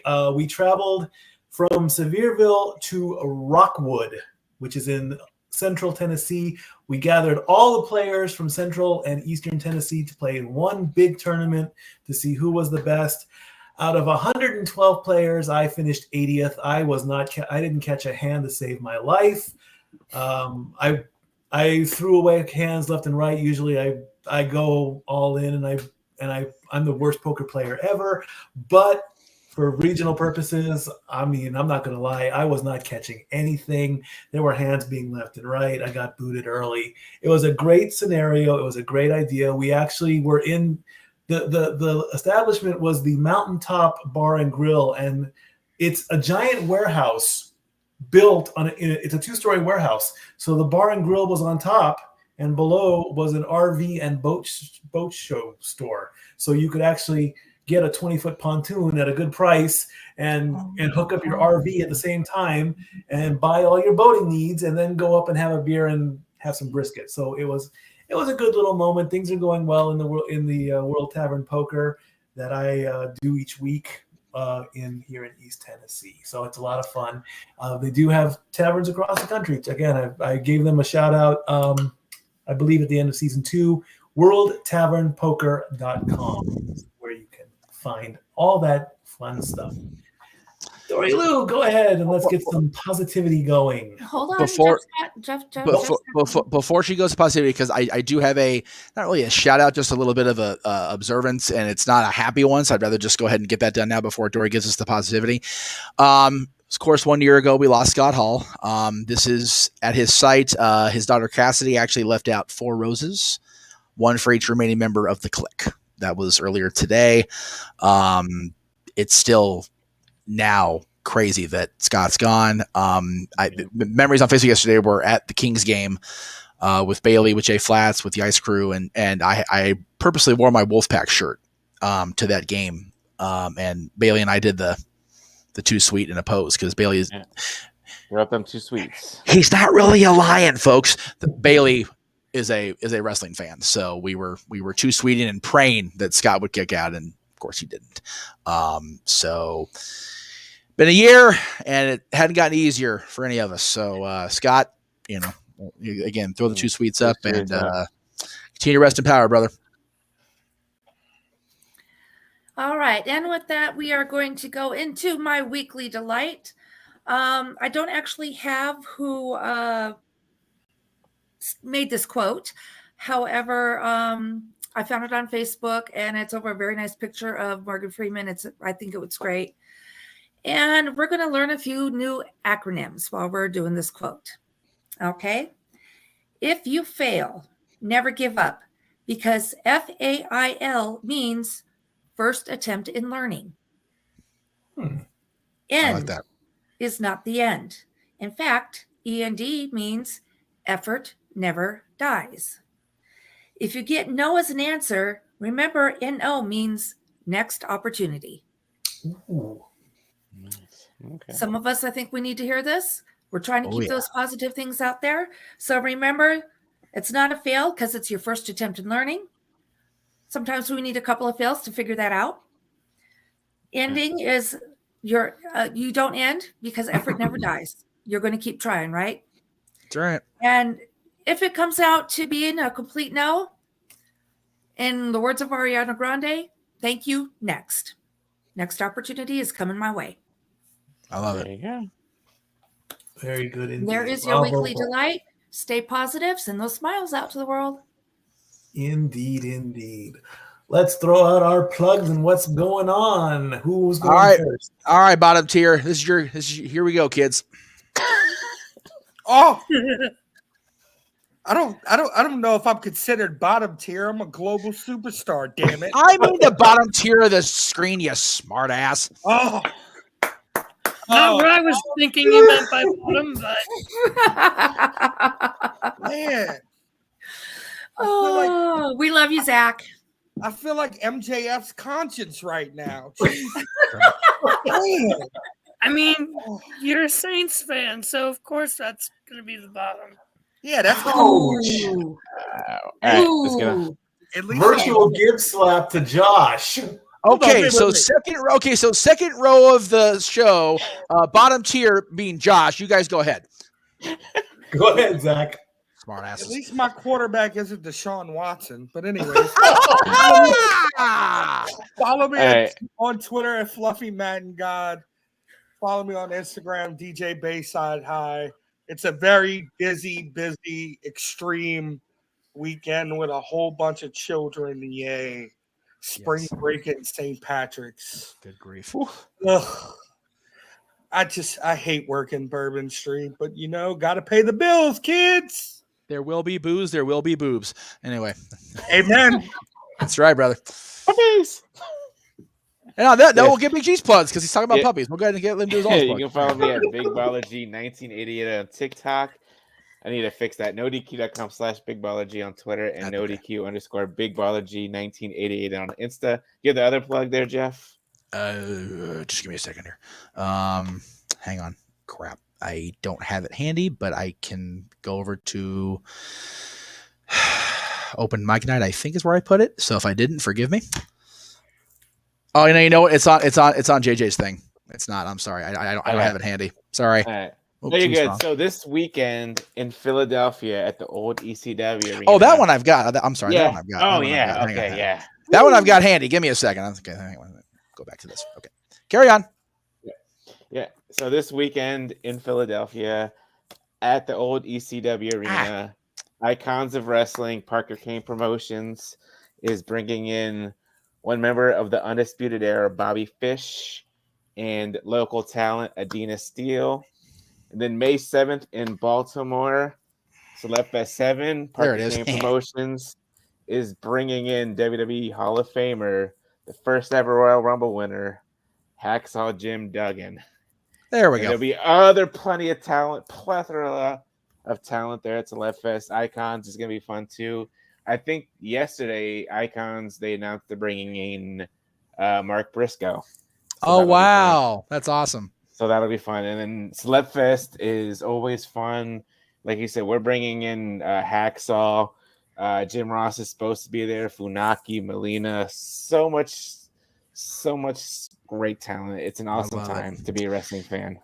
And Zach, on behalf of JJ and everybody open mic night, along with booze and bourbon, make sure there is open mic night on the big screen coming up this weekend. Please. There you go. Got it.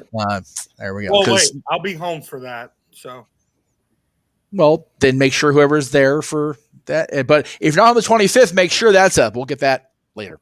Yeah. Anyway. All right. Where's Josh's plug? Since he's lower tier, wants to be a jerk about things, I'll go ahead and throw that shit up there anyway. There we go. There you go. Boo! See, Zach, at least we elevated in our quarterback looking. We just didn't get an older version of Jameis Winston. Suck it from the back, Mansfield. Anyway, I love you all. I know you And do. you We can love you too. follow everyone's favorite cheeky Cleveland combatant on Twitter at CatholicJosh122, Instagram, Malamangram. I have been very behind on any articles on No DQ the past 3 months because life decided to kick me in the ass. So He's cheeky, kicked him in the ass. that's all you got for me right now. That's it, kids. Of course, as I mentioned earlier, you can check out the host channel of the Statboy Sports Bar, Casa D-18 Studios, on the socials at the Renegade JJ Williams on the Instagram, right here on YouTube. And if you're not watching on YouTube, how are you seeing me plug this? Anyway, Casa D-18 Studios, and on Twitter at RLWJJ Williams. Seriously, if you're watching, actually, you know what? It's on my Twitter too. To be fair, I forgot about that. So, all right. So as far as JJ's stuff goes, we did talk earlier about his there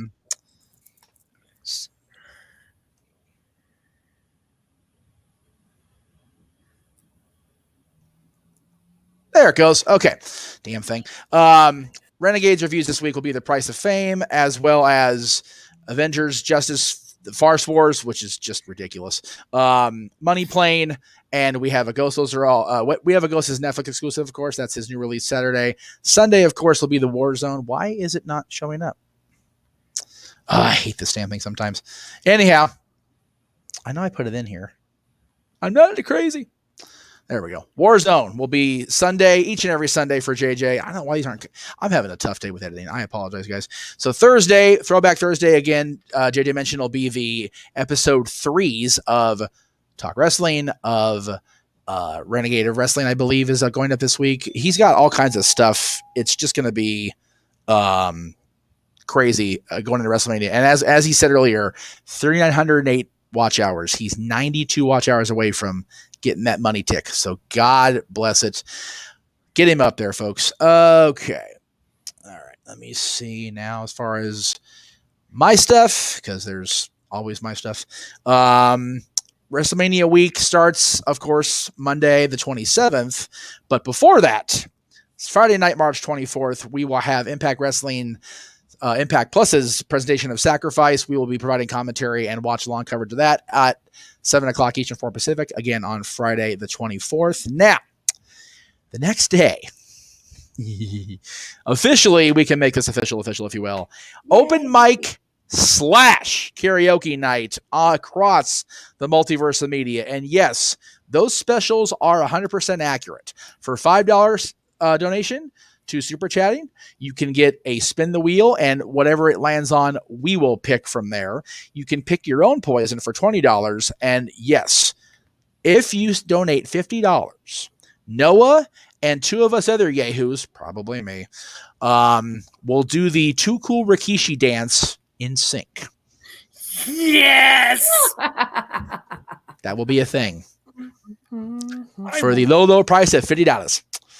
I will put in a pool for that. There you go. So that's just going into WrestleMania week. Then we have WrestleMania week itself. And these are all, except for the Undertaker stuff, watch-alongs. And Impact Multiverse United, Only the Strong Survive, Supercard of Honor, Hall of Fame same night. NXT Stand Delivered, by the way, will be at 9:30 Pacific, 12:30 Eastern. That's WWE's bad for giving me the wrong time to start with, and I got blamed for it, so I'm passing the buck as I rightfully should. God damn it. But anyway, so that'll be coming up on Saturday morning. As that's going on, I will be in line for this, and I will be providing hopefully video footage of this meeting taking place with my dad and I meeting the man from the dark side. Again, WrestleMania week goes on from there into WrestleMania, into Raw after Mania, and the AEW doubleheader that Friday. But this also is scheduled for watch-along purposes the rest of this year, and of course WrestleMania next year being in Philadelphia. So that's all coming up soon. JJ wanted me to go over here real quick, and I'll bring the graphic back up if I can find it. There it is. JJ says, pick your poison means that you can pick who you want to sing and what you want to sing. So you can pick the wrestler theme, and you get to pick which one of us, Jay Hughes, has to sing it. So there is that. And yes, everybody in the Multiverse of Media family is invited to appear, as far as our on-camera folks, is invited to appear if they're available. If you're, going to be in the audience, like on Bourbon Street showing that, we love that too. And woe be any of us has to listen to that. Anybody in the bars and Bourbon Street have to listen to that karaoke nonsense from the rest of us, because you guys are saints and scholars and gentlemen, and we all love you for that.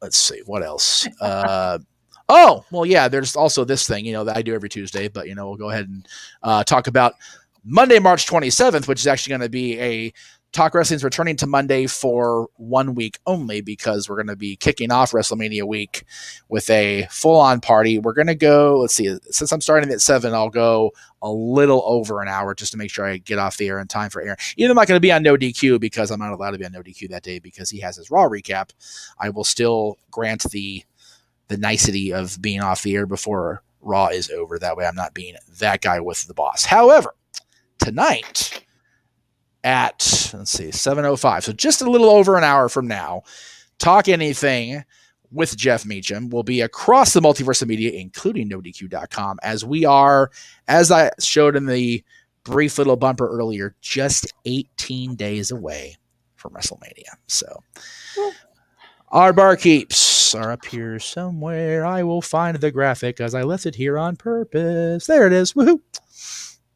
Follow us on Twitter at LBStatKid1977 and at Hathaway Lou, respectively.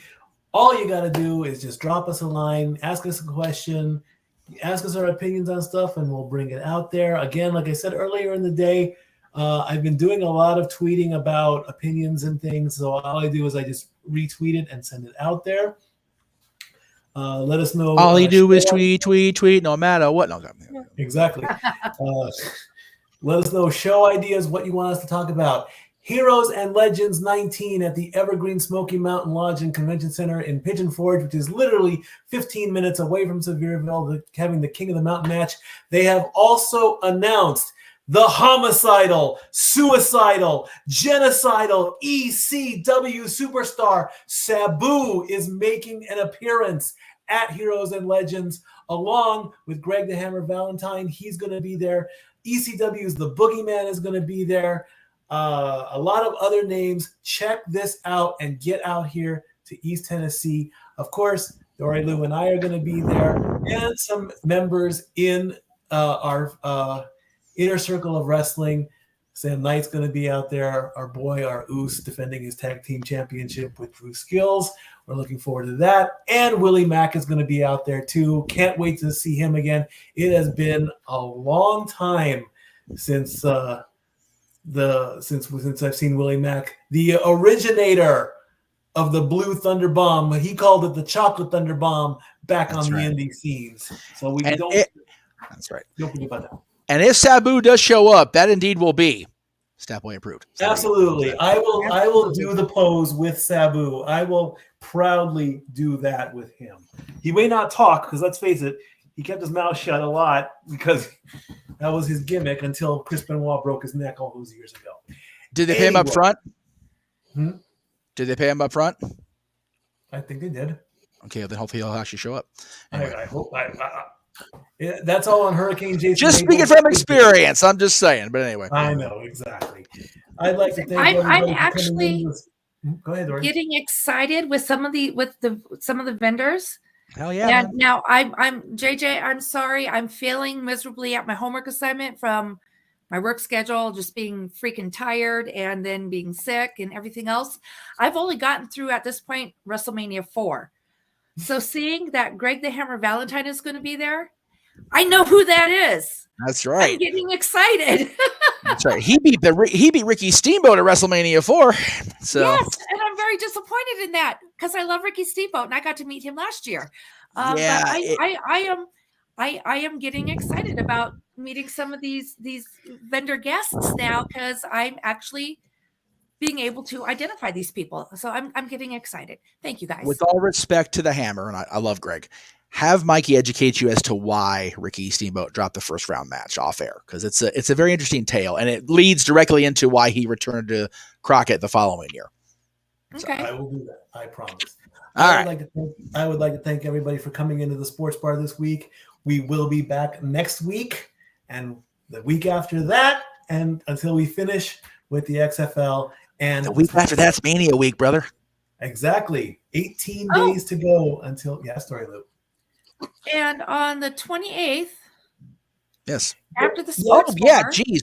Yeah, I Yes. forgot about Jesus Christ. Okay, yeah. There's Yeah. 2 other plugs I forgot, so thank you. yes, yes. all right, so first of all- coming up on Tuesday the Yeah. 28th. Well, before here, let WrestleMania. me. Is that one still in here? Of course not in here because fuck me. All right. Oh, there it is. I see it. Okay. So, Dads, which Jay and I are taping tomorrow, we are going to do our top 10 all-time WrestleMania main events. Very excited about taping that. Josh, we're working on it, brother. Working on it.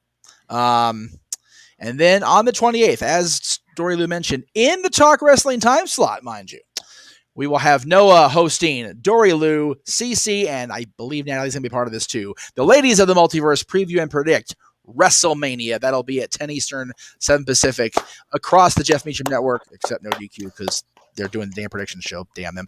Multiverse of Media, that'll be on the 28th. So Exactly. I'm looking forward to that. That's really exciting. it's a double dose of Dori Lou on the 28th, kids. Yes. Speaking of that, I think what we're going to do, and I did want to talk to you about this, Jeff, privately, but I will say it now. On the 28th, I will not be in the sports bar. I have to go to work that day. So it's going to be Dori Lou's sports bar prior to the WrestleMania prediction show.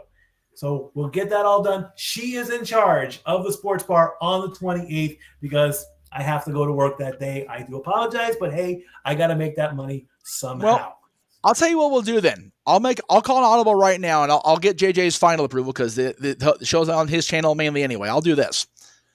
Since you're not going to be there, we're not beholden to your work schedule for that day. We're starting the prediction show at 7. We'll just go live at 6 and just make it a block, a big long show. We'll go sports bar right into WrestleMania predictions. I'm cool with that. I'm Yeah, I'm good. fine All with right. that. Yeah. That's great.